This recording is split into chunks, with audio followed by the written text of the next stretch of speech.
This is the MIAA Weekly.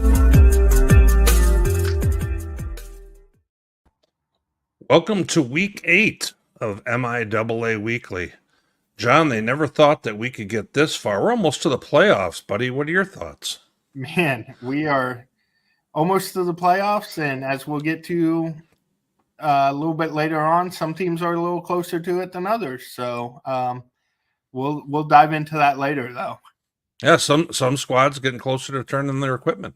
But, well, let's go ahead and let's take a little bit of a look at what we have for some of the results this last week. Some of them we expected. We kind of thought that Pitt State Fort Hays game would be a real tight one. We both had that as like a field goal kind of game. And we both thought that Northeastern State would put up 50 on Central Oak. Yeah, I was going to say the results as far as pick'em went kind of how we thought, but a couple of those scores are a little surprising with how they turned out. One in particular. Now, we'll find out later if that changes any of the Dykstra love, for the Broncos at all or not. We're not. A little spoiler alert. We'll have to check that out. But undefeated. We'll see if it stays that way now. So, as not a huge surprise, offensive player of the week is a guy on UCO. That's happened a few times before, John. Yeah, it has. Jalen Cottrell is a new name, though. Mm-hmm. It's not Terrell Davis. It's not Jet Huff, but he's arguably been their most important player so far. But 16 rushes for 202 yards, 3 touchdowns. That's a good day, and they needed all of it against Northeastern, and a little bit of a surprise that they did. But he's just got speed. He's hard to contain. Former wide receiver turned running back, and a really good player for them, and well deserved to get some of that shine that a lot of his teammates have been getting in recent weeks. Now, John, you were at the Central Missouri Bearcat game. Any idea why this fella got Player of the Week? I think he's still running on that 100-yard return. No, he 100-yard interception return that really changed the game. Northwest was going in to go up by 10 points late in the third quarter. Felt like it was going to end the game basically, and Mr. Montgomery makes a pick, goes the other way, and all of a sudden UCM has the lead, and they did not look back from that as they beat the Bearcats on Saturday and kept their own playoff hopes. They may be on life support, but they're still technically alive. So huge win for UCM. Well, and the UCM defense has not exactly been getting a ton of praise this fall. And for them to go ahead and have a game where they had a huge play like this, kudos to them and being able to secure that win. Last up, we've got a special teamer of the week. What do we have here for Gentry Cole? Yeah, when you win a game by 1 point, you need all those points. And Gentry did his part with a couple field goals in that one, and helped the Gorillas pick up a big win. Yeah, and that'll lead us obviously into the big contest that we have here this weekend. But let's go ahead and talk a little bit about the best game this last week. Fort Hays going into Pitt State. Both of us thought that this was going to be a real tough game, for the Gorillas, because Fort Hays has really kind of gotten back up and going a little bit, John. And as we take a look at some of the numbers here, something that stands out for me right away is the Gorillas with 6 sacks. And, on the other side, Fort Hays was able to have some success running the football. And we're going to go ahead and kind of hit the video and take a look at some of the action here. And here come the Gorillas right on out, and Tigers ready to play as well. And early on in this contest in the red zone, Pitt State's trying to go in for the score, but ball is on the deck, and Fort Hays has it. And we're kind of in the middle of a low-scoring contest, and then Shane Watts goes ahead and gets loose. And what's interesting in this one here is, as we take a look, that's that they score that touchdown. We got a 7-6 ball game at half. Then, they go ahead in the red zone again and have another challenge where Pitt's not able to get points out of it, turns the ball on over. And, Fort Hays goes ahead and takes a shot down the field. And they were up, John, for over 40 minutes in this ball game. And, that's a pretty tough ask when you're down there, in Pittsburg, Kansas. We go ahead and we do the Wildcat again, and they get a score out of this one. So now we've got ourselves a tight game, another tip ball. This time Pitt State comes up with it late in the contest and is able to go ahead and score here with about a minute left in the ball game to secure the win. Pretty well fought game there. And, Pitt State's had a few close games here along the way, and this was obviously a big one heading on into that contest with UCO. That's right in front of us. But John, nobody better to join us to talk about some of this than Tom Anthony, the head coach that we have here from Pitt State. Coach, how you doing? Doing good, guys. How are you doing? You know what? We're pretty excited. We've been looking forward to that game that you're going to have upcoming here. We've been looking forward to this for a little bit of time. Now, let me ask you though, as we go ahead and Coach, we're going to kind of pull up that box again. You guys were able to find a way to come out on top. What are some of the things that you were able to soak in after, having a chance to watch the game film and kind of look at your performance? Yeah, we got to be more consistent. When you look back at, from overall from a run defense standpoint, I thought we did a decent job all day. They had the Hebner kid's a heck of a player, dual threat kid, and they had just started playing him and starting him a couple weeks ago, and he can move and run. So I thought we did a good job of handling the quarterback run game stuff. And obviously the Watts kid got loose on the 50, I think it was a 54-yard touchdown run. We misfit it, and you can't misfit, in the run game, especially against really good teams. And that'll be a big thing we're have to do this weekend.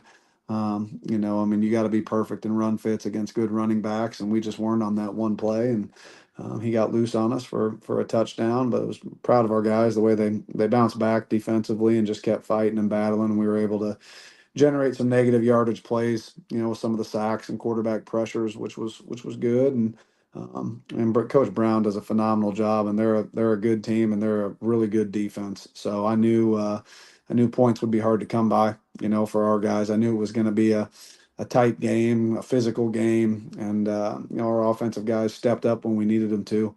And obviously Luke had that long touchdown run, and then our older playmakers stepped up there in the end, got the ball back, and Chad and Jack were able to finish it off for us. So just really proud of the guys, the way they kept battling and fighting, and till the very end. That's why they play 4 quarters, I guess. So.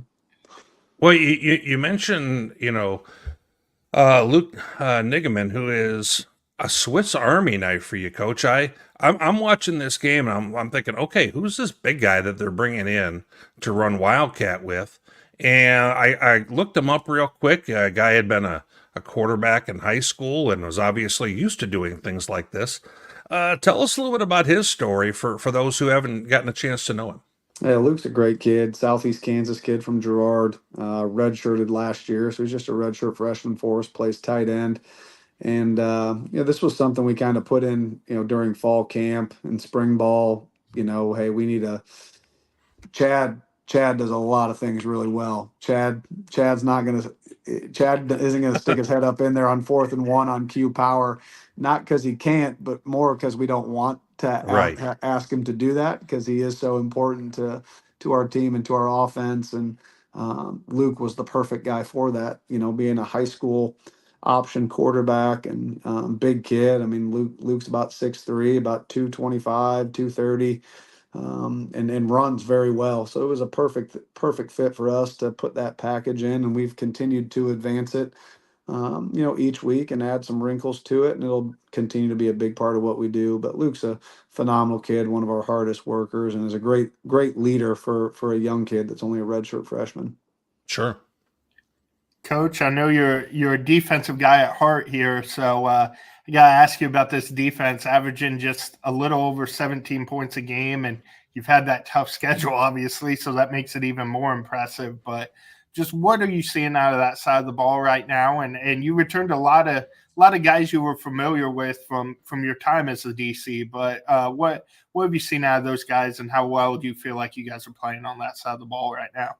Yeah, I mean they're playing fast, which is good. I mean, to me, that's the number one thing you need from a defense is they got to play fast. It doesn't matter what you line up in, 4 down, 3 down, whatever it is, whatever coverage you want to play. You need 11 hats that play fast, and our guys do that. That's something we instilled when we got here, back in 2019, and when I left for the brief time, Coach Nutt, who was there with me, I mean, just took the ball and kept it rolling. And our guys, I think our guys pride themselves on playing good defense at Pitt State. I think that's kind of been the history here of Pitt State football. Is I think traditionally we've always had pretty good defenses. So our guys pride themselves on that. And what a great challenge for us moving forward. I mean, we're gonna we got 3 games left, and we're going to see the top 3 offenses in the conference, to finish out the season. So it'll be a great test for us defensively, and obviously this upcoming week, UCO being one of the top offenses in the entire country, will be a huge test for our football team. Coach, on the other side of the ball, I mean, you guys are 6-1. You're ranked in our top 5 nationally. Offensively, though, I take a look at certain moments where it looks like you guys are having some challenges in the red zone. You're averaging 27 points a game offensively, which I would probably say is on the lower end in the mix for the playoffs squads. That said, what are some of the things that you guys feel like you need to do better offensively to be able to win these big upcoming games you mentioned, and also to have success in a run in the playoffs? Yeah, obviously we gotta do a much better job in the red zone, and our offensive staff knows that, and it's going to continue to focus on that. And we're moving the football. I mean, twice Right. on Saturday we marched down the field and we turned the ball over twice inside the 10-yard line, which you just can't do. I mean, you gotta come out of the red zone with points.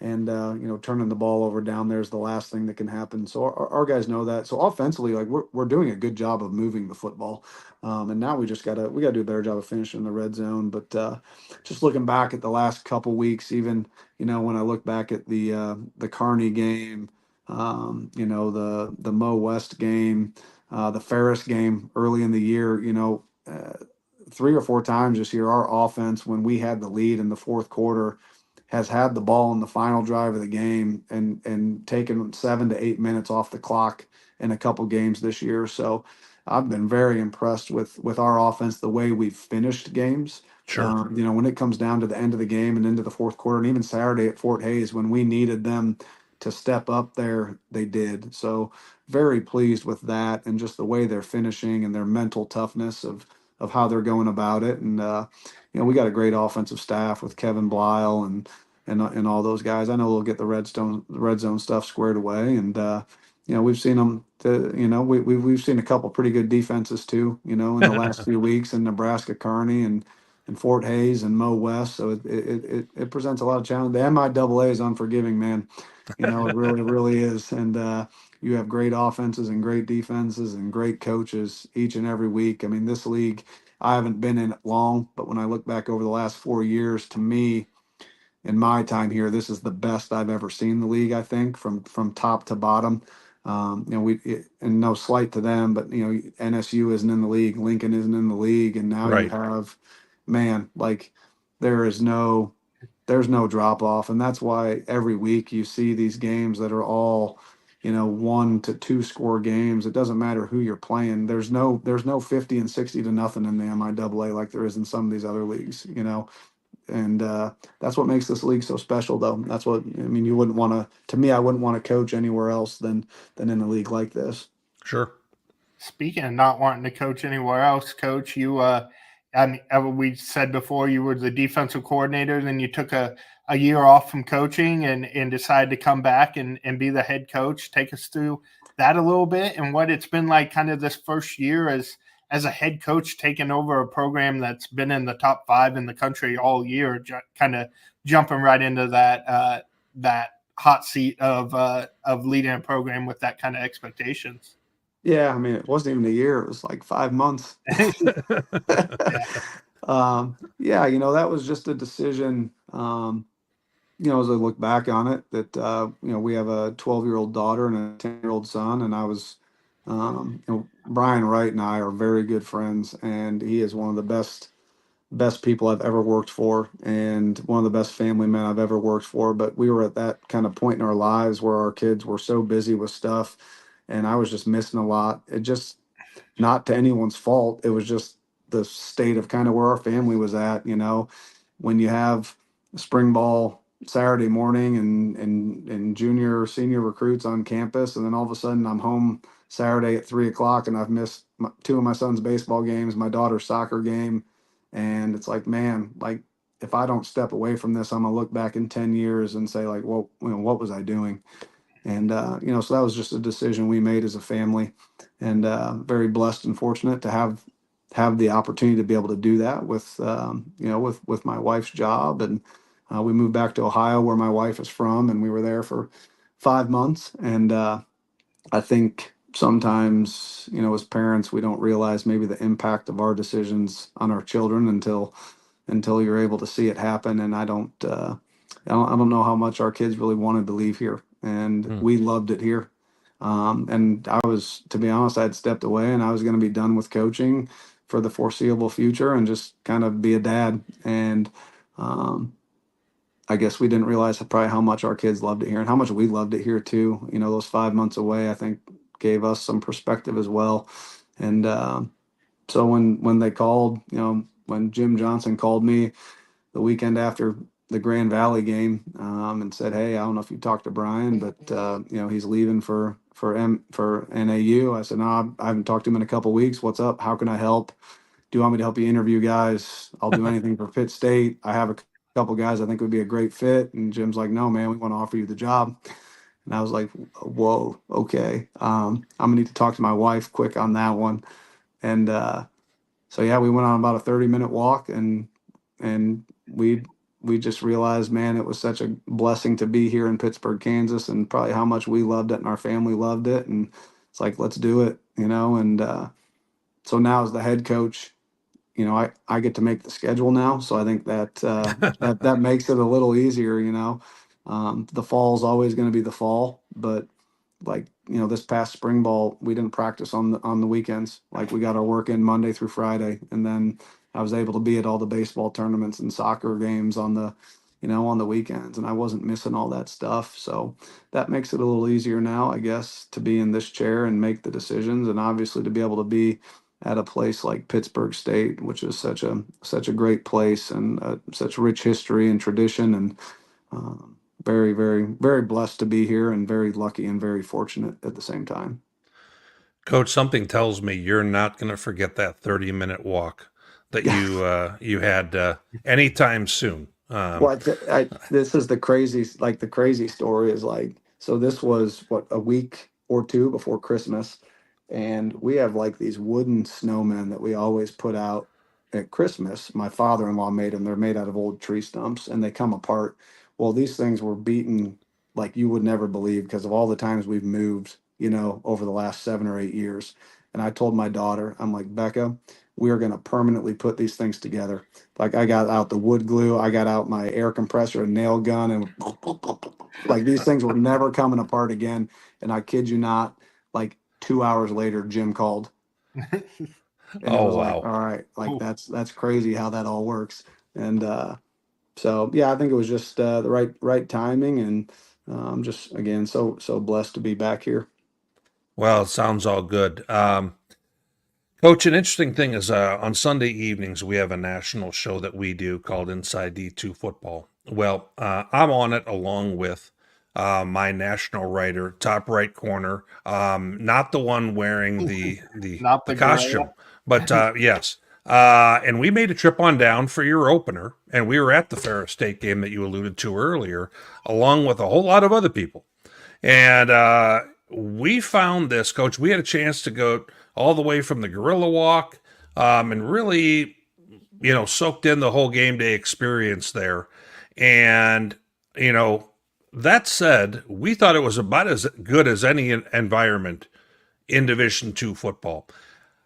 For our fans who haven't gotten a chance to make it there, tell us a little bit about what it's like with your 12th man kind of at your back there at the stadium.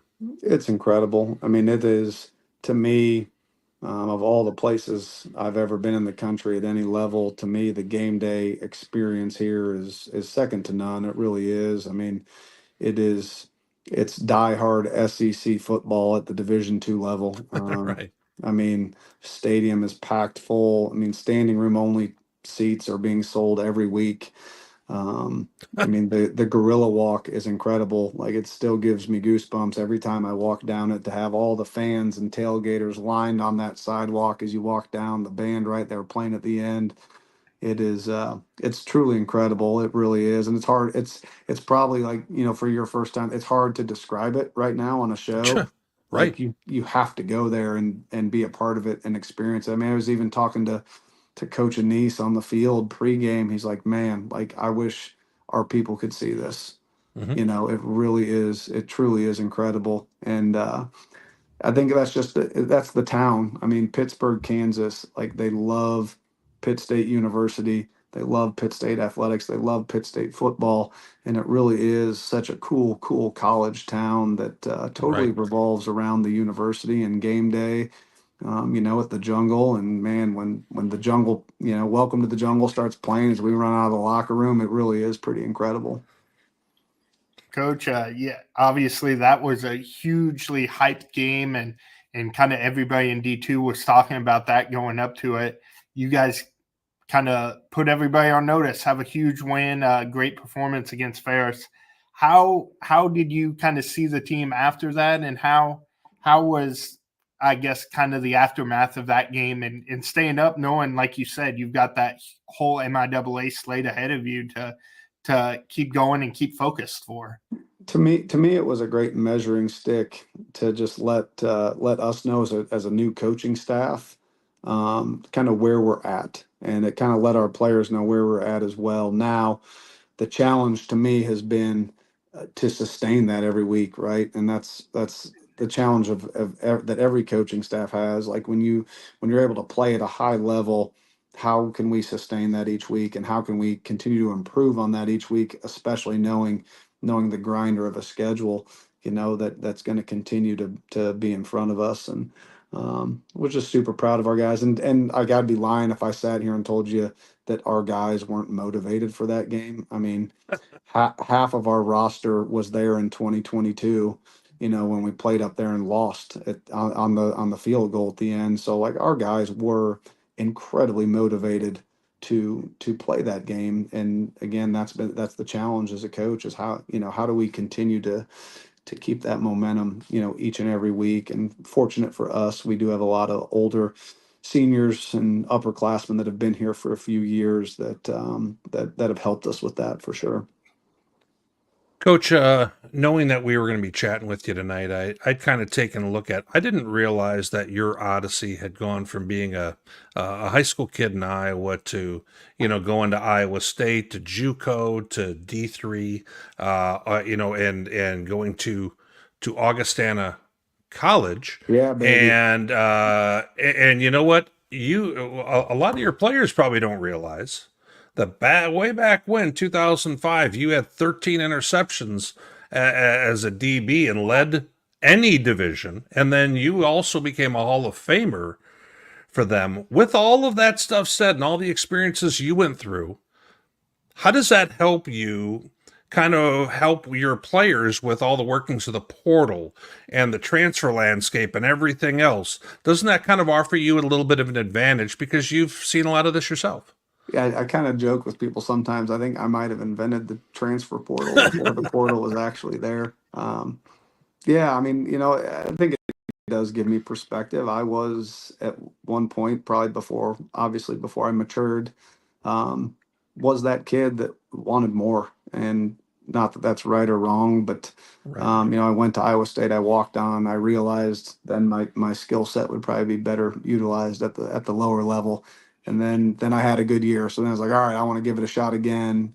So I've kind of navigated that before. And Not that it was right or wrong. Some of it was probably immaturity at the time and being a young kid chasing a dream. So I kind of understand that part of it.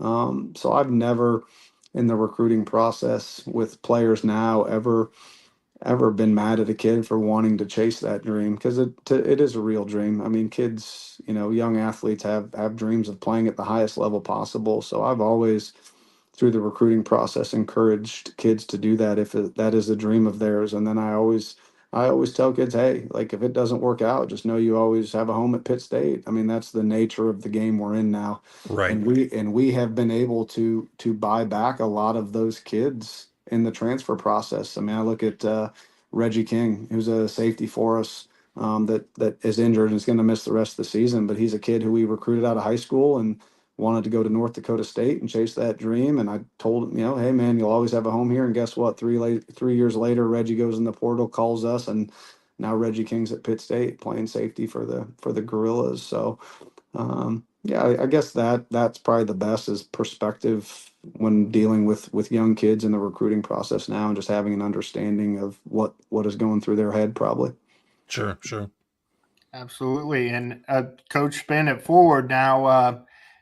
You referenced it earlier, 3 tough games to end the season, and MIAA play starts off with another top 10 matchup going to UCO. What have you seen out of the Broncos this year, and what's that challenge present, and how excited are you for that game, I guess?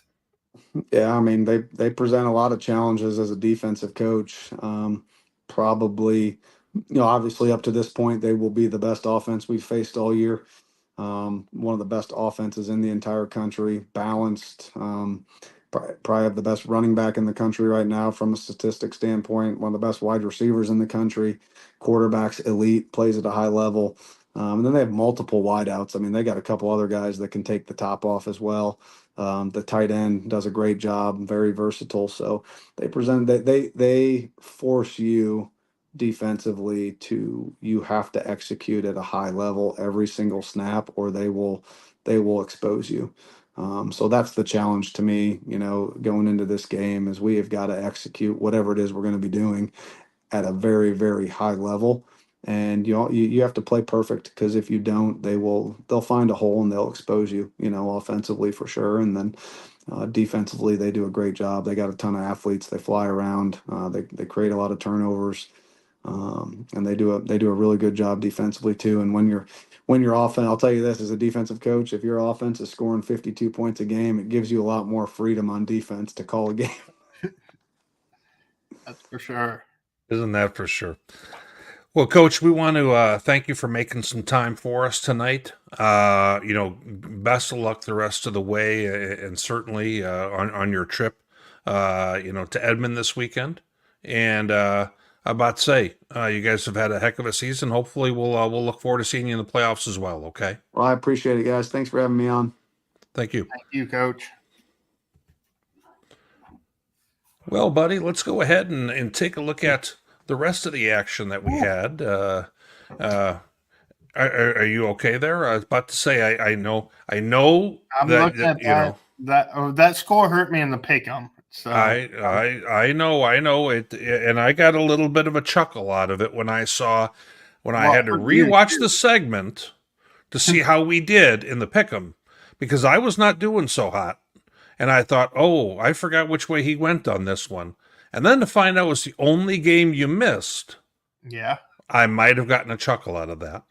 If I only would have stuck with, if you would have stuck with your silliness, exactly, you would have been just fine.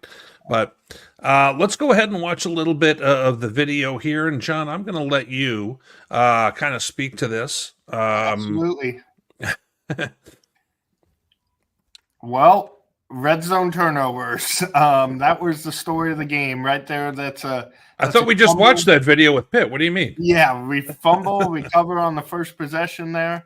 Although they get the stop and they bounce right back. Jake Weber, really fantastic catch there. Coach Wright apparently wasn't as excited about it. No, I think that's from another clip. But there's that guy, Zach Zabrowski, and and a little bit of magic too with the tip pass, and it was just that kind of day for UCO. Yeah, that's never when you see something like that happen, right? Things were going their way. 30 seconds left in the half. You let their fast receiver by him. Rich was not happy about that one for sure.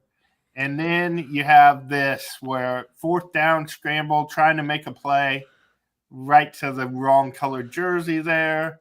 They were up by 3 at this point, and this makes it down by 4. Wow, that's a huge turnaround there. That's a backbreaker right there, and they never really were able to recover from that. I mean, they came back down, got a field goal, got within 1, but at the end of the day, this flea flicker, go back up by 8 here with just getting behind him again. Patterson was a problem all night. We'll see his stats later, but he was a problem, and Northwest got a field goal, and then UCM in a little surprising deal closed the game out with the run game, and we're able to. I mean, it's only 30 yards for the game, so obviously Northwest did well against it. But they were able to get a 6-minute drive. Some of that was Nebraska scrambles at the end to close it out. But when Northwest kicked the field goal to go down by 5 with just under 6 minutes left, you thought they were going to get the ball again for sure, and they didn't get it until 5 seconds left on the clock. And obviously you can't do much in that time. So, yeah, well-earned win for UCM, but a game that Northwest is going to be kicking themselves over because it felt like they were in control for a lot of that, and the turnovers bit them. Well, yeah, and kind of two sides to this. I mean, one of them is that, Northwest, you and I kind of talked before the show. I mean, they've got 7 turnovers in the red zone. Yeah. That's almost as much as the rest of the league put together. So that is a backbreaker when you're, when you've gotten yourself in that spot and then you're turning over the football. 5 of them were, I believe, are from picks, if I recall correct.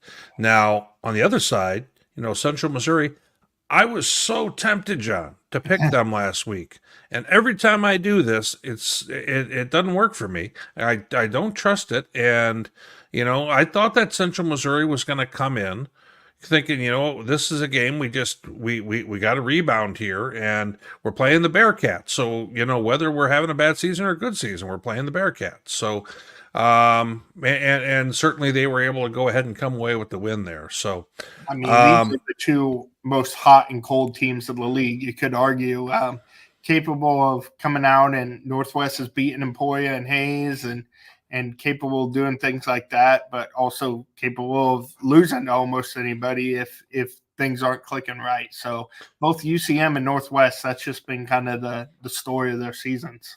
Well, 2 weeks ago they were 4-2. We thought they were fully on the rebound and everything else, and then they played probably the 2 most prolific offenses in the conference, and neither one turned out real well. Just too many guys getting behind the guys, downfield and stuff like that. And now they're sitting at 4-4, and we're gonna kind of see how the rest of the season goes for the Bearcats. I believe I said that last week, though. Speed was going to be a factor in this game. Mm-hmm. Speed on the edge gives Bearcats trouble, and Zach Patterson has a lot of speed, and he gave them a lot of trouble. So, we'll talk more about it later, but obviously a huge win for UCM to stay at 3 losses. If you looked at the last month of play, Zach Patterson, I believe, has the most yards in the MIAA receiving in just that month. I'm not talking about in the beginning. But yeah, he's been red hot. So red hot goes into Northeastern State in a game that we couldn't decide if it was going to be a 40-point game or a 50-point game. Might have had 60. Well, when we said a 40 or 50 point, we didn't mean how many points Northeastern was going to score. But this game was wild. 40-21 at half, Northeastern. Jet Huff gets intercepted twice in the second quarter, 3 times on the day. Yeah. UCO was able to get their engine revving in the third, get it tied up at 43. And then heading into the fourth, Huff gets picked again. Northwest, or was it Northeastern scores twice, John, and they're up 57-43, and UCO overcomes that adversity, gets 21 points, and scores and wins 64-57. I was getting some text messages about this game, John. And I was, I'm at a game and I'm kind of doing the, what? And I'm thinking maybe someone's typed in the information wrong. You ever get one of those where it's like, oh, that's got to be. And wild. I checked it because the halftime score came over on, I was pulling double duty. We had district softball going on. So I was at a district softball tournament and I was hustling over to Northwest to get there. I got there with like 9 minutes left in the second quarter. And it was, they were saying the score, I forget, the first quarter break. And they said the halftime score, and I got on my phone. I might have broke a few laws trying to look that up, because I was like, there's no way they just said 40-21 in favor of Northeastern. And it was, that was a stunner. And then I tweeted that out once I got safely out of the car at the stadium, tweeted out the score, and then I tweeted out the comeback when it was 22-3, and then it went back the other way. It was the swings were crazy. Just watch on live stats. You didn't believe it could be really happening, but find a way to win some ugly ones, I guess, and just survive in advance. I guess. Well, and credit to the Riverhawks for approaching this apparently like it was their Super Bowl. And it's a rivalry game. Exactly. So really it's a trophy game and everything else. And so with that, they were fired up and gave them every bit they could handle in this one. Yeah. And in the long run, it may be a good thing for Central, because they had to go overcoming some adversity. Well, they really haven't had to overcome much adversity this year, John. Exactly. I mean, we pointed out, I know there was talk this week, does that mean they should drop a lot or anything like that because it didn't look pretty against Northeastern? Well, it's looked as pretty as anybody in the country for all the other games. Like, this is the first I know you need to protect your team. I understand. Is the first one I understand. Been like that. So, it's surprising, but I will say Northeastern's been more competitive. We don't really talk about Northeastern because they're not technically a member of the conference anymore, just playing these teams, but they've been more competitive than years past. But this was a stunner for sure. And but survive in advance. If you're UCO, you're still undefeated, and at the end of the day, that's all the computer rankings are going to look at as we seed these teams out. Yeah, soon enough we'll be over the entertainment value of the top 25, because it really won't matter once those regional rankings start flowing. So as we kind of move through the rest of the slate, we go ahead and we pop open here. Reagan Jones has a great game for Kearney, and I go ahead and I'm taking a look at 291 yards passing. Remember, it was a few weeks back, John, we were talking about how they weren't throwing the ball, very well. And, then we go ahead and we're going to play the very end of this game, John. We've got a little bit of the video, and we're going to also have some of the sound with it, just because sometimes it's kind of nice to capture some of that, the end of the game, audio too. So let's give it one moment to that, and we'll be right back. His career long happened last year where he was 4 of 5. Josh Churchill to snap it. Marty Mormino to hold it. From the right hash, low snap. The kick is on its way. It wobbles, and it is good. Kearney wins it. Kyle Failing walks it off after the Lopers lost on a walk-off field goal to the Griffins in Kearney last year. UNK pays it forward, and Nebraska Kearney spoils homecoming in St. Joseph 24-23. Snouts up. Helps me in the pick'em. That's right. You took the Lopers in this one, didn't you? That kick is incredible though, because I listened to that was Tommy Rezach on the call for Missouri Western radio, and I listened back to the end of his call on that because it was such a competitive game. and they post all theirs on Spotify if you ever want to listen to a Griffin radio call. But I've been wondering for some time.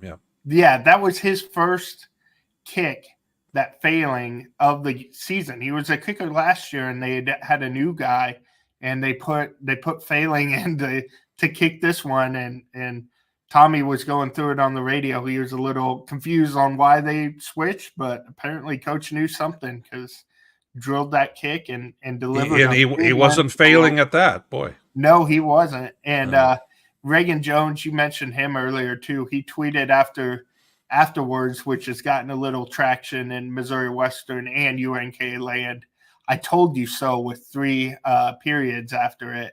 Of course, he's a Missouri Western transfer to UNK who lost his starting job last year at Missouri Western and maybe had some extra motivation going into this one. He combined for 340 yards between run and pass. So he's gotten some appreciation for that tweet from both Griffins and Lopers alike. So Reagan's a well-liked kid, but obviously had some motivation for this one.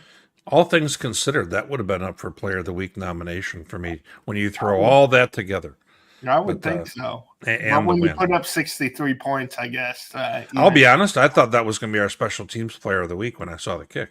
Yeah, normally game-winning kicks get that, but yeah. Not this week. But, nope. Okay. Well, as we go ahead and kind of round out the games, a game that you and I both had kind of agreed, we liked Washburn to kind of roll here. Missouri Southern, unfortunately, has more times than not this year just kind of not answered the bell like we thought they were going to at the start of the year. And, you go ahead and look at this one, and the Ichabods were kind of kept them at an arm's length pretty much the entire contest, 28-7 at half. They rushed for over 250 yards, the Ichabods did. Pretty complete effort for them. And, they've been kind of knocking at the door for much of this season trying to scratch wins, and now they're starting to get some. So it's kind of good to see. Yeah, that 263 rushing yards is pretty impressive. And yeah, they were doing whatever they wanted. Sam Van Dyne was 9 of 10 passing in this game. Obviously, didn't have to do it much with the way the running game was working. But right, I was high on Missouri Southern. I still picked them 8th in the conference. I wasn't thinking they were going to win the league or even have a winning record because of how tough this league is. But they've taken a step back from last year, and that's unfortunate for them. Hopefully they can. I think Coach Bradley, there's built up enough goodwill that this will keep going, and they will have the opportunity to bounce back. But a little disappointing to see where they're at this point in the season. Yeah, the defense has been a problem. That's really what it comes down to. So. But let's go ahead and take a look at the standings for the league where we're at right now. And, Central Oklahoma still at the very top here. 1 and 2 playing each other this week. That's something we've been kind of waiting for a while. Not a lot of household changes at this point. Otherwise, we're far enough into the season where a lot of this has kind of taken shape. Let's go ahead and move on if we can. And I'm going to look at, as we're moving through here right now, we're going to kind of get into some of the playoff conversation here at this point. Now, people may be thinking, okay, why are they talking about playoff stuff? Well, we're a week away from the regional rankings coming on out. And that all said, this type of information is going to be digested a little bit more. And, this is, for those who have not seen this before, we've got a buddy of ours, Inkblot, who goes ahead and he drums up these stats that is essentially the selection criteria for Division II football. And now the NCAA's got their own version of these, but that's essentially the same. The categories that we have up at the top, the most important ones, if you want to kind of take a hard look at this, is going to be your record and then your strength of schedule, your SOS. And if you have an SOS that's over 500, that means that you're playing more teams that have winning records than losing. And if you have under 500, the opposite's happening. So, John, as I take a quick look here at some of these numbers, I look at the MIAA teams. You got Central Oklahoma, and you've got Pitt State, Central Oak, unbeaten right there. But at the same time, Pitt State, 556 strength of schedule. That kind of jumps off the page to me because it's among the highest strength of schedule numbers that are on this. That top line. Ooh, yeah. Right. Play Ferris this week. Yeah. Now these numbers are fluid, but the further we get in, the less they're going to change because we're going to have more and more data. So, those are just some of the things here, and we're just kind of previewing a little bit of this. John, is there anything else that on this first slide that's kind of jumping off to you, or maybe like where the placement of the teams are, where Emporia is and the Harding and so forth? The thing to keep in mind, because Inkblot put out his bracket, his bracketology this week, and I saw he got a lot of comments because a certain defending national champion, Harding, is not in the bracket right now. Because only the top 7 make it from the region. Yes, you get 7 in, and Harding right now is sitting 9th in both the ranking numbers there on the side of the page.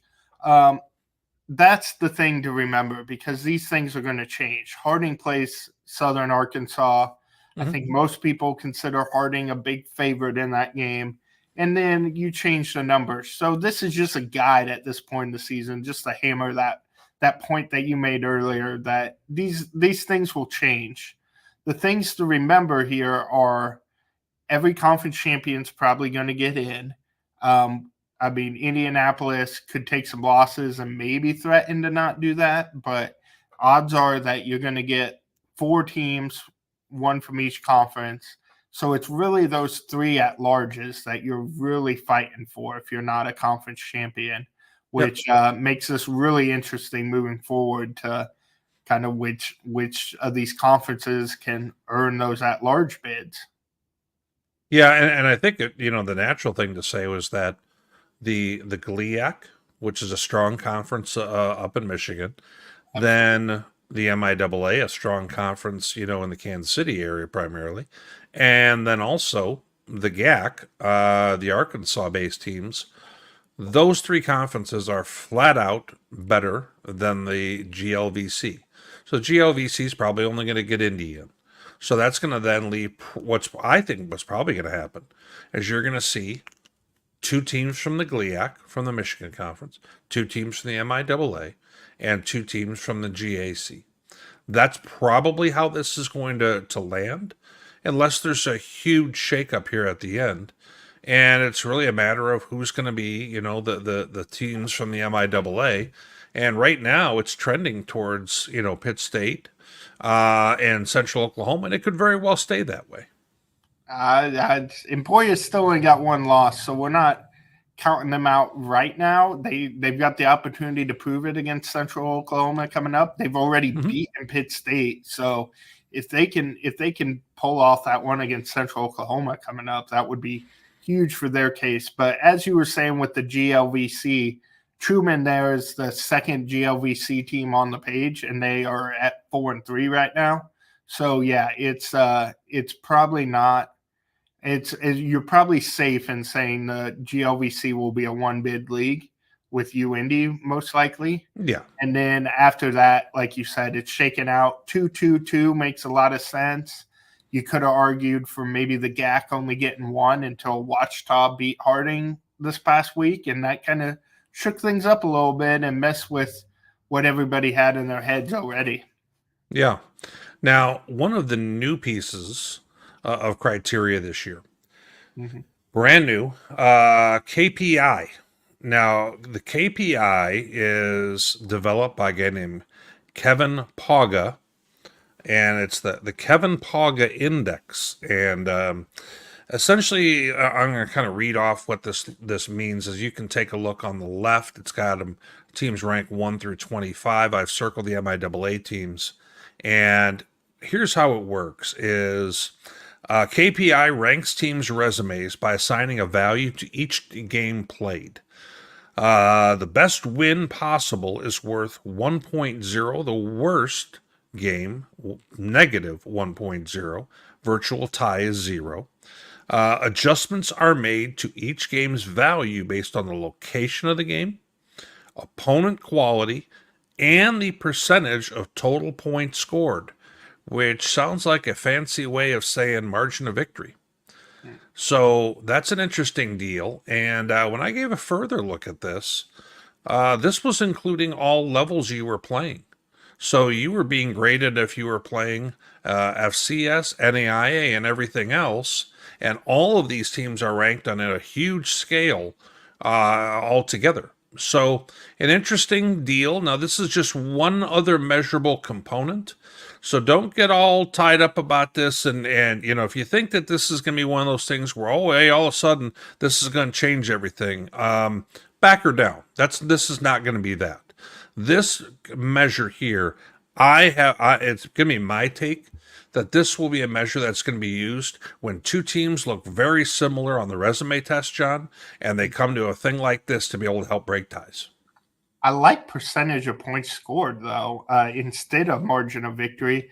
That rewards the defensive teams a little bit more than margin of victory is if you're just hanging 60 on everybody. Right. So that's a side note and a small piece of that, but that was the first time I've heard you explain it, and I really kind of like that, and instead of just plus minus there. Well, I knew once I said the amount of points scored, you were going to be like a dog who heard a weird sound, and you were going to go, wait a second, what did he just say?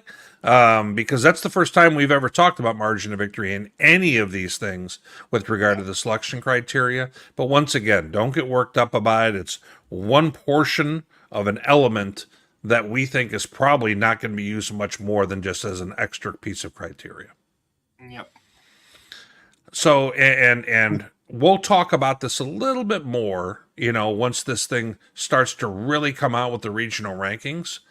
And, that leads us into, John, the John has prepared us. We're going to call this JD's guide to who's going to make the playoffs and who's got some work to do. So I'm going to let you do some splaining here. Not too much surprise. UCO should be the first team on up. They've had the best year so far. Talk a little bit about what their path needs to look like. Yeah, we just went through a whole lot of numbers for everybody. So I kind of wanted to simplify this and say, hey, if you're a fan of this team, what needs to happen for you to be in the dance? And you look there on the left side, and you've got the schedule, what's coming up for UCO, and they've got some big games left, Pittsburg and Emporia State, both at home. But if you look on the right there, that's kind of what I think they need to do to secure their spot. And if you win out, if you're UCO, you're in, obviously. Mm-hmm. I think you could lose one of those to either Pitt State or Emporia, be a one-loss team, and from the MIAA, and I don't think there's any way you're not getting in. You share the conference championship at worst at that point if you're UCO. So really, you need to only drop one or go undefeated the rest of the way. If you go undefeated the rest of the way, what you're rooting for is Grand Valley State to lose to Ferris maybe this week, and then give both those teams one loss, and you could argue for a higher seed over them, especially if you beat Pittsburgh and Ferris has not beaten Pittsburgh. And then Ouachita doesn't have too many big ones left, but the big one to end the year, the Battle of the Ravine, you're probably a Henderson State fan in that. I don't know if what we saw from Ouachita, if they're losing a game, but you're probably rooting for that if you're UCO. So UCO has definitely the simplest, most firm path to the playoffs that we have in the MIAA right now. Well, let's naturally move to the next squad up. And just for those, for entertainment purposes, for those who are keeping track at home. Oh, you're going to beat me to the joke. There is something on the page that John wants to draw your attention towards. Looks like Witt coming out of Boss's Pizza to me. Whoa. How did I catch astray in all this? But no, 1952 Pittsburg State logo. I was putting logos on the page and saw that on their website, and I decided to mix it up. Everybody knows the classic, iconic split face gorilla. So I figured I'd throw a different logo. We might have a few more of those as we go. It's an interesting sweater the gorilla is wearing right there. Yeah. That it looks like a nightie almost, but okay. Back in the day, sweaters were very in vogue. As I look at some of these old logos. So anyway, here's Pittsburgh's path. I mean, you've got those 3 big games that we were just talking about with Coach Anthony. I think they actually have a very similar path to UCO, because if they lose a second game, say they lose to UCO and then win these next 2, they are going to be at the top of the heap in the 2 loss teams. They have a head-to-head over Ferris State. Yep. And they have the strongest strength of schedule outside of Grand Valley State, basically.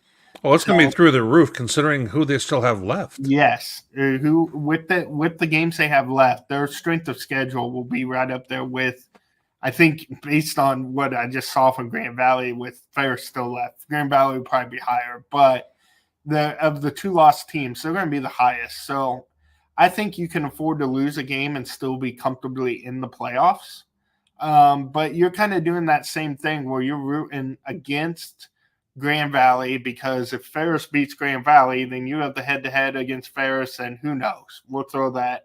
That'll be a lot of talking on the committee, I'm sure, about sorting that out if Grand Valley, Ferris, and Pitt all have 1 loss.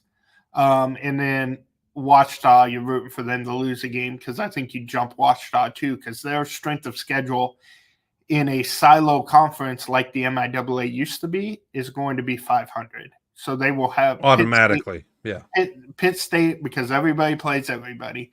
So Pitt State will have a higher strength of schedule than Wichita if they have 2 losses. And they will also have a higher strength of schedule of a 1-loss Harding. So if they have 1 loss, they will be ahead in the pecking order of Harding. Mm-hmm. So that's all kind of the thing. Pitt State is almost like an undefeated team at this point, just because they're going to be at the top of the heap of the whatever 1 loss, 2 loss, whatever they fit in. So I think they are the next most comfortably in the playoffs. But you know what? That's also I like the fact they're rewarded for ambitiously scheduling Ferris State. If we're going to be really honest, folks, there's not a lot of schools who are calling Ferris State looking for a football game.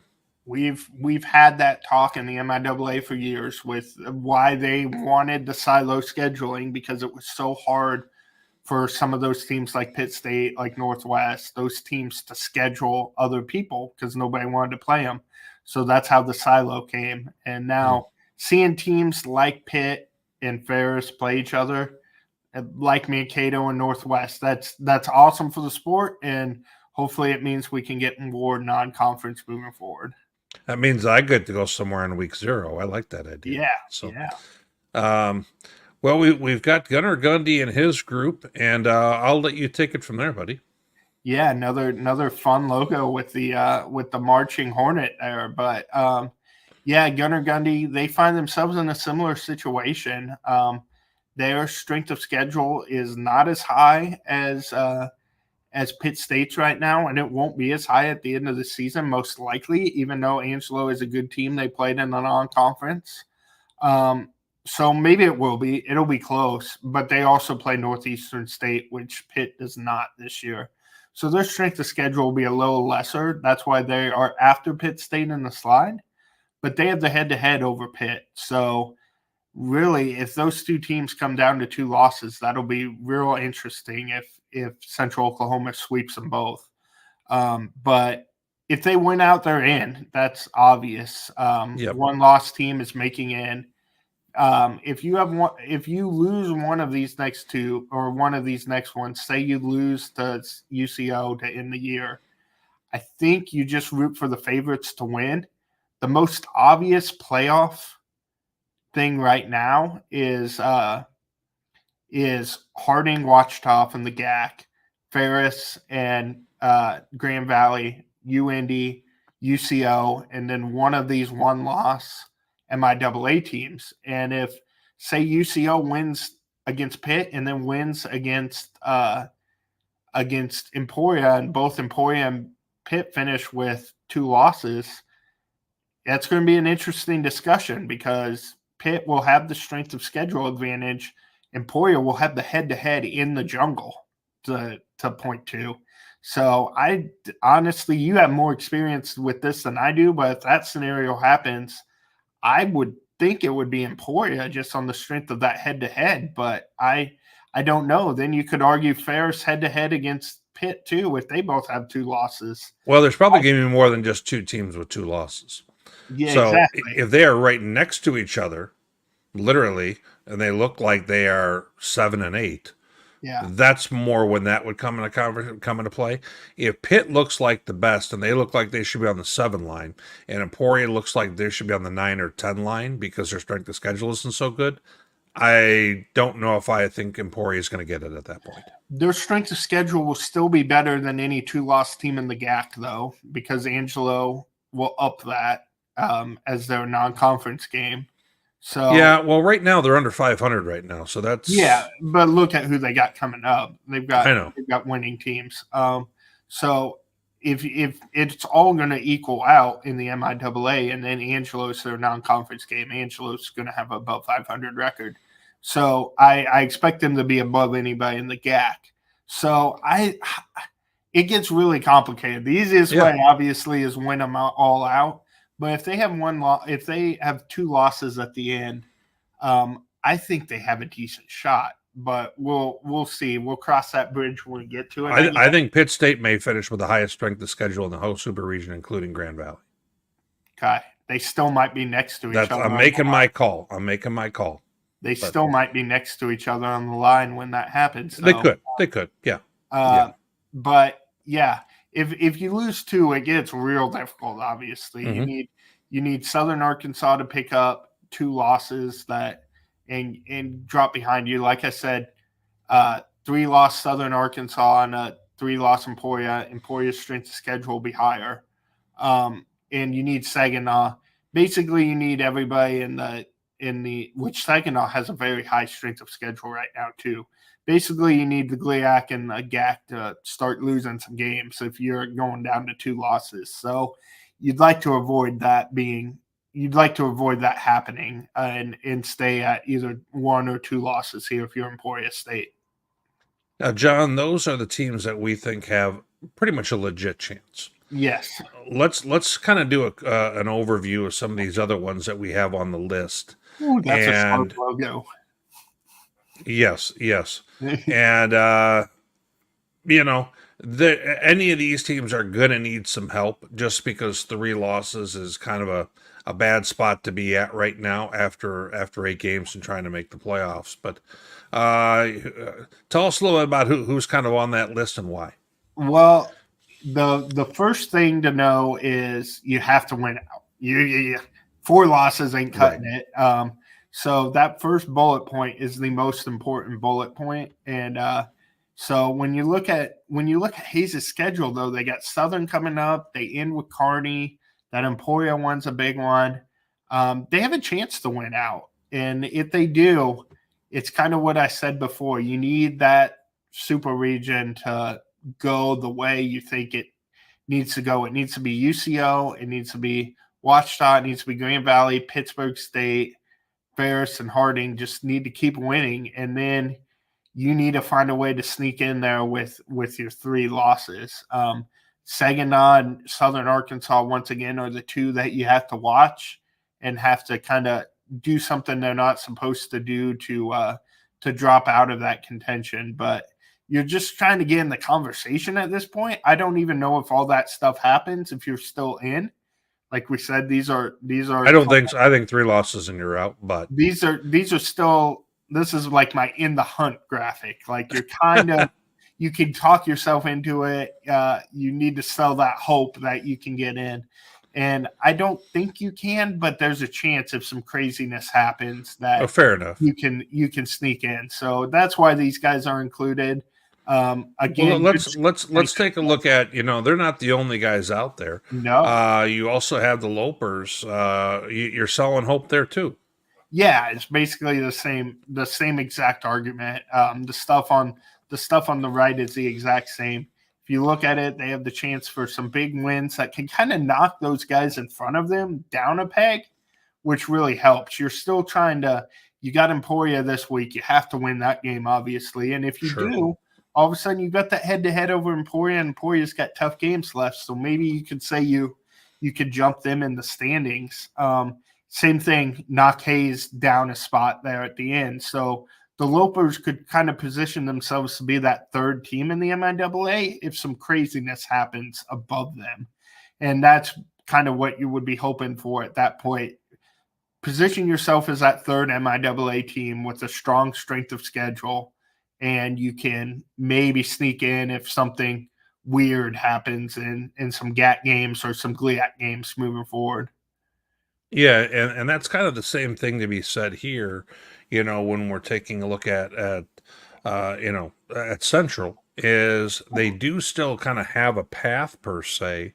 It's just a matter of they need literally everything to go right. And, there's an outside shot of that, but it's one of those don't hang your hat on it either kind of thing. I had to shrink that text on the right side to include everything that Central needs to happen because it's a lot to happen. But if you look at their schedule, the bright side is they've beaten Davenport head-to-head, which is a GLIAC opponent. Probably won't factor in, but if something crazy happened with Ferris and things like that, and they've still got Pitt and Emporia on the road left, which are obviously games they could lose, but if they win them, those are statement games.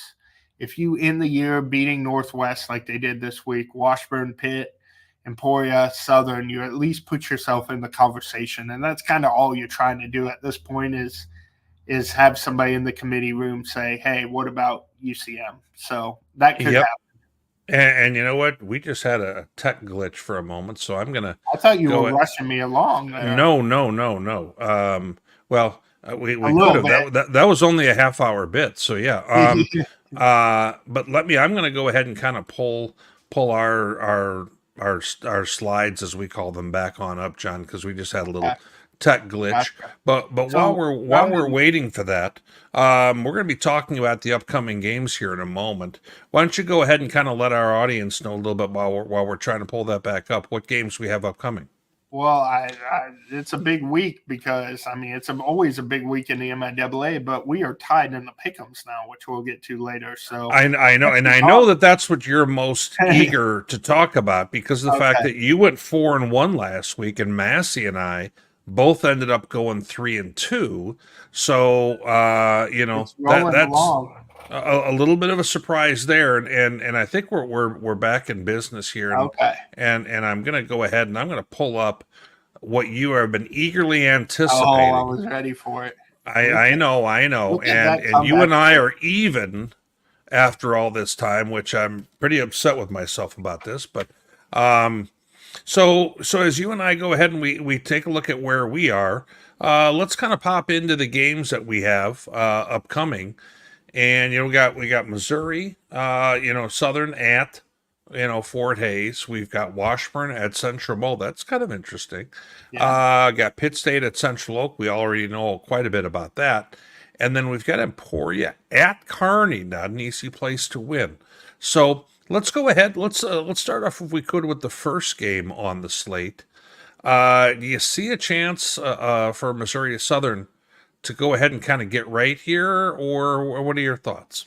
Not the way Fort Hays State's playing right now. You saw it last week. They pushed Pittsburg to the edge. Fort Hays is playing like the team we kind of thought they were after that Angelo win and early in the season. The quarterback change has been good for them. They're kind of rolling right now, and I think they continue to roll. I've got them 38-14 in that game. I think they win pretty comfortably over Southern. Yeah, I wonder if Fort Hays, if some of the air came out of the balloon, Once they got to that third loss and they lost that heartbreaker to Pitt State. But boy, I'd like to think that they're well enough coached that they're going to have the train on the tracks here. I've got Fort Hays winning by a few scores. I have them winning, but if we go ahead and we kind of take a look, and I'm going to go and kind of go game by game. Fort Hays is a 25-point favorite. Ooh. For Massey. I would not take them to cover. That would just be my angle there. I had to do the math on my score. I had them at 24-point victory. So me and Massey see it pretty similar, but I would not have them covering either.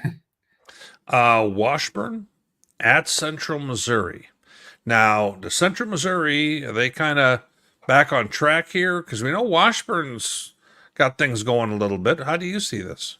I was not that impressed with UCM. I think that Northwest kind of blew that game more than UCM won it. They certainly have a lot of positives there. I mean, Zabrowski's still Zabrowski. He's really good.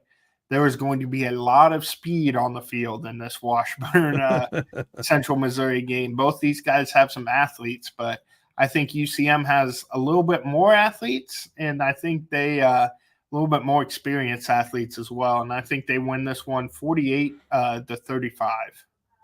I've got 45-42 Mules. I know. I know. Upset. And this is going to be another one of those I'm going to regret. Now, for what it's worth, UCM is a 10-point favorite in Massey. And, I can totally understand that. And let's be honest, if UCM plays to what we think their ceiling is, they'll cover that. But we just haven't seen enough of that this year, so I don't have them covering. Now, we're going to go ahead and leave the main event for last, and I shouldn't need to explain which one that is. Emporia State at Nebraska Kearney is the game we're going to review before that. This one's at Kearney. Yeah. Ooh, I'm a little uneasy. Where are you going with this one? This is my upset special for the week. I like the Lopers. I like what the Lopers have going up front. I've been praising that for a few weeks now. Just their trenches, particularly their D-line. I really like it. I think this is a defensive slugfest by that standard, I guess. 24-21. I've got the Lopers winning it. I just think this might be a game that sneaks up on Emporia, and I think the Lopers are playing good football right now. I'm a little scared of this one because Emporia State loving to throw the ball, and Kearney can get after the quarterback, and is I think going to probably win the battle up front. I got Emporia winning a close game, 20-14. And by the out for that one, and that's exactly the spread. 6 points is what Massey has with Emporia. I know you just copy Massey's answers. So. That's me. I'm all about whatever Massey says. You're exactly right. But well, let's go ahead and see our next area, which is the main event here. Here we go. Now you drummed up this slide. When you're in the middle of doing this and you're looking at all this info, what are some of the things that really popped out to you as stark contrasts? Well, there's almost a 200-yard total offense gap between these two teams. Yeah. That's something right there, and almost double the amount of points per game for UCO. That offense can move. But as we pointed out before, that points and those yardages are kind of helped because Pittsburg State smartly, for the strength of schedule, took Northeastern State off the schedule. And the Riverhawks tend to give you a yardage boost when you play them, especially when you put up 63 points. So if you look at the defense, it's the other story. It's 100 yards better total defense for Pitt State, and the rushing defense is 80 yards per game, whereas it's 217 yards per game rushing offense for UCO. So that's kind of what I think might decide this game is, can they run the ball on that Pitt defense? And so that said, do you think that they can run the ball on that Pitt State or on that on the defense? And do you think our guest and his team I did are going to win this game, or are I? you going to keep marching to the tune of Central Oklahoma? I'm a Broncho now for life. I'm their number one supporter apparently. Me and Todd Lisenby. But they There you go. I've got UCO 31-28. I think that defense does slow down UCO, but I just don't know if Pittsburg State can score enough points to keep up in this game. I know.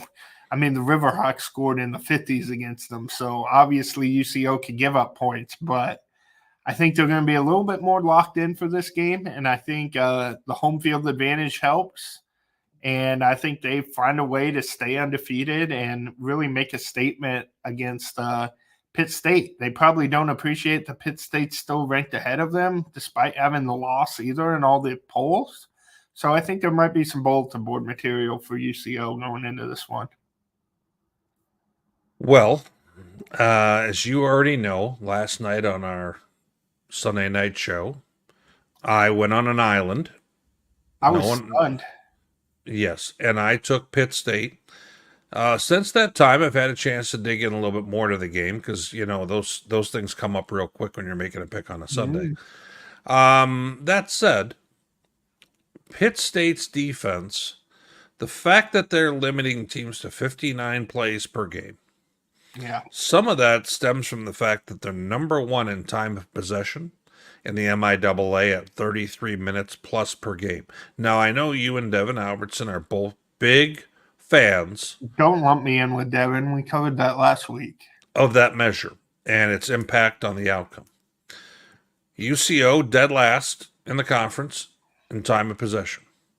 So I'm wondering if Pitt State, if we go ahead and we run the clock down and snap it just before the end of the play clock and try and really shorten this game a little bit, play a little keep away, play strong defense, and find a way to win 30-27. And I've got the Gorillas in this one. And, I feel, John, like this is one of those games where, for me, either UCO wins like 48-20, or Pitt State wins the close one. I was just going to say we see it kind of similar, and then you veered on me there because I had 31-28 and you had 30-27. I think if I think if UCO wins this, I think they have a moment in the middle of the game where they boat race. Okay.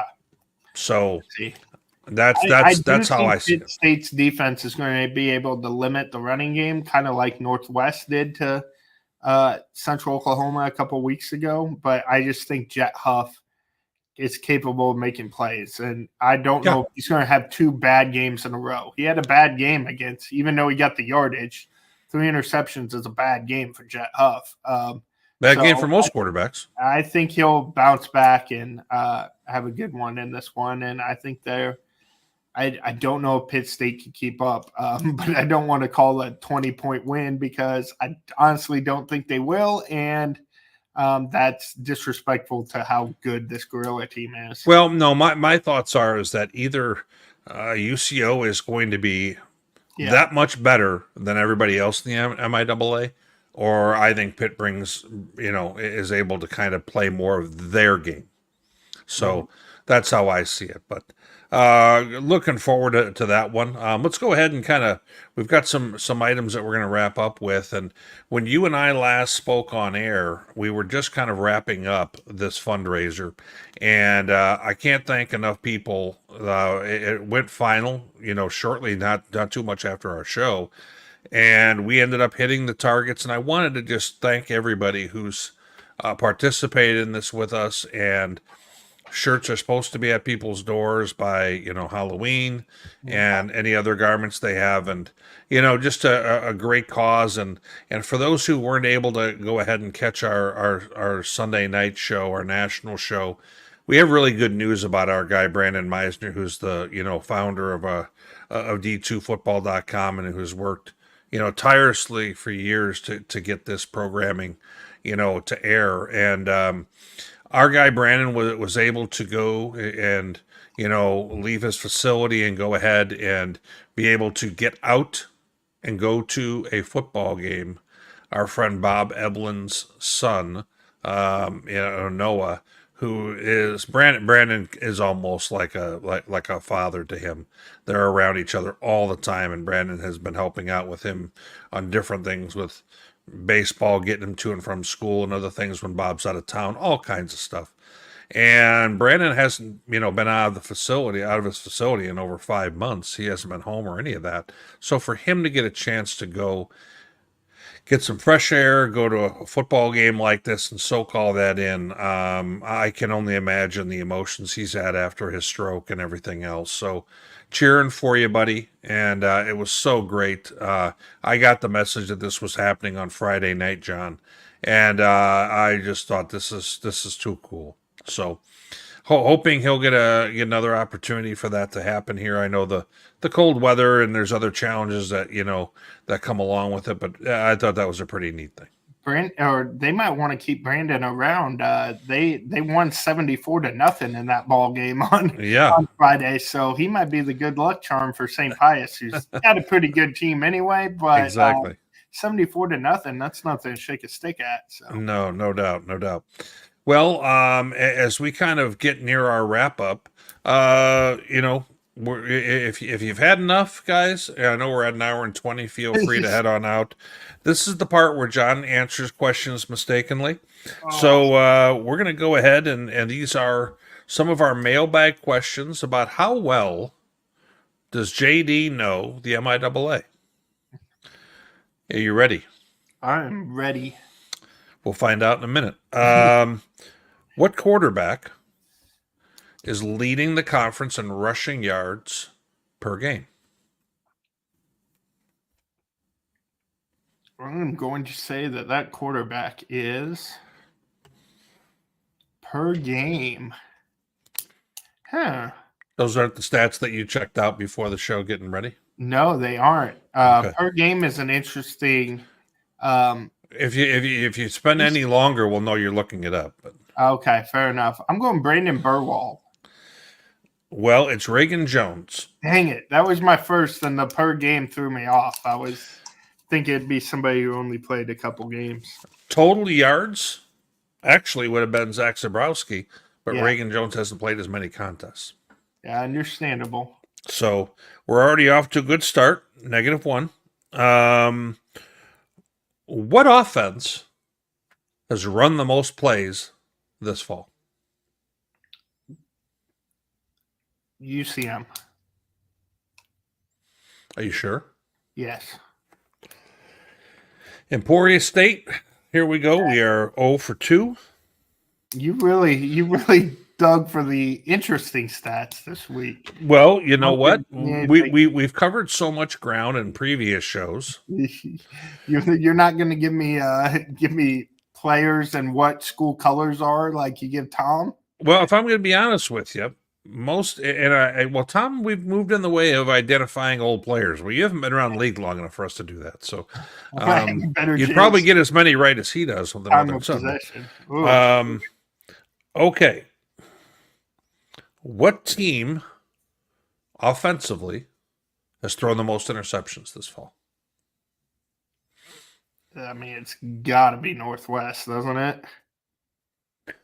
Well, that sounds like uncertainty. Are you No. Are you confident with your answer, or are you thinking this over? Let's go Northwest Missouri State University. We're +1 so far in the 3 questions. The Bearcats came through for you there. Okay. What team has recorded defensively the most sacks? It's an interesting one. Let's go with. Are you sure it's not too hard before you get it wrong here? It is very difficult. Okay. I think it might be an up. Why are you trying to look up numbers right now? Let me see your hands. Let me see your hands. You mean Nebraska Kearney? Western. Ooh, they I think led the league last year too. It's good. I didn't think they were still up there. Well, we've got 1 right, 3 wrong. We're cooking with gas here. Learning new things. Gonna give you an easy one to finish with. Okay. Defensively, what squad is leading with the most interceptions? That's the easy one. Okay.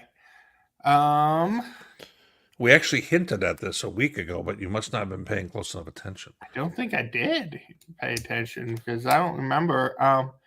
But I am just on the basis of that time they played Northwest. I'm going with Emporia State.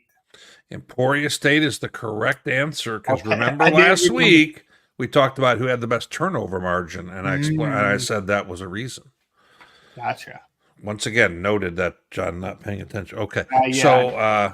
so I mean, two we've been right. going for an hour and a half. I can't be expected to listen. I know. Two right, three wrong. Pretty normal pace for us there. Bad. No. So go ahead if you would help us out with a little bit of our shout outs to folks who helped us with the show. Yeah, TV shout outs. Brett Kennedy's here about every week, either giving us Western stuff or giving us Northwest stuff. KQ2 in St. Joe, they do a great job, him and Anthony Crane down there. And Chris Roush occasionally when he feels like it too. And then John Dales covering Pitt State's helped us out several times, and including this week. And he's apparently America's hero according to his Twitter feed. So I was going to ask about that, but I didn't know if we had. I'm not tight enough with John to have asked him about that before, but if Twitter says so, Twitter doesn't lie, I assume. So let's go with it. I'm with you. Thank you for your service, John. So, and thank you for the video this week. MIAA Network too, always helping us out with stuff. We mentioned earlier Tommy Rezach was on the call this week, and we used that clip of Missouri Western as well. And UNK getting the win was the main part, but Tommy works for Missouri Western. And for those who want to be able to follow a little bit more of our experts MIAA content, top right portion of your screen, you can go ahead and Maryville Forum. You see at Sports MDF for the Twitter handle. Lots of stuff. Yeah, and if you can't get enough of me, which I mean, who could blame you? I do have other shows that I am a part of, Northern Sun Weekly, as you can see right there, and then I'm oftentimes helping out with GLIAC Weekly in the middle of the shows, or in the middle of the week, not middle of the show. So if you want to hear a little bit more about what's going on with the GLIAC or the Northern Sun, you can find those on one of the other nights. Look for local listings on that, John. I don't think we actually have any local listings, but can't miss stuff. Especially, I gotta see if Tom beats me in trivia this week. So yeah, I'm sure he is paying any attention to how you're doing on this, but that's okay. one of us is. So he's busy working on his yard right now and cutting his grass like he does with a set of tweezers. But that's another story. If you only knew I was talking about him. Yeah, but well, thanks once again, to Coach Anthony for coming on with us from Pitt State. And folks, get on out to a game this weekend. There's plenty of them, and if you're anywhere near Edmond, Oklahoma, that's the game to go to. That's for sure. And what ends up probably being the top game in the conference, John, just like we figured it would at the beginning of the year. So we'll have a lot to talk about next week, and the Anchorbone Classic too. We'll tell a lot about the state of Super Region 3. So tune back in next week to we'll have a lot to talk about. That's for sure. Thank you very much, and have